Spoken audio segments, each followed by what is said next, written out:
мене вже давно цікавить це питання. Дуже такий незвичний епістолярний жанр.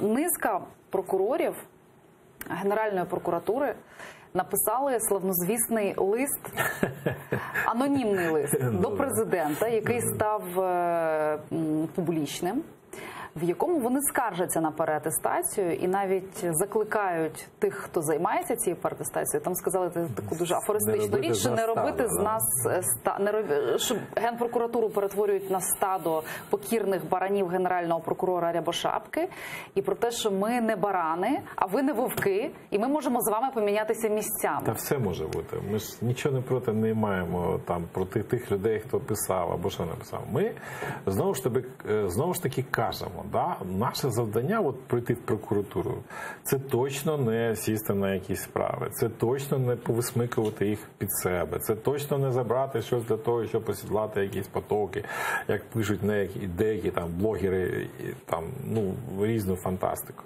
Наше завдання зробити цю прокуратуру ефективною. Більше того, наше завдання повернути до неї довіру, да, прокуратуру громадян. Яким чином це можна зробити? Не ставати на політичні якісь там, ну, скажімо так, уподобання, да, або на політичні симпатії і антипатії. Робити все це так, щоб це відбувалося справедливо.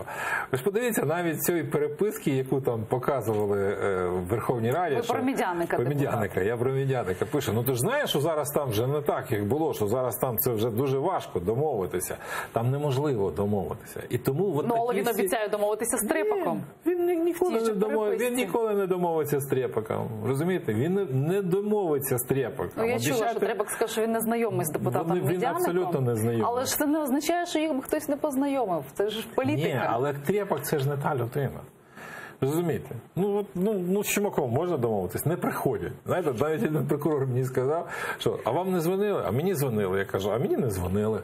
Тому що за 7 років в мене є відповідна репутація. Зі мною не домовляються.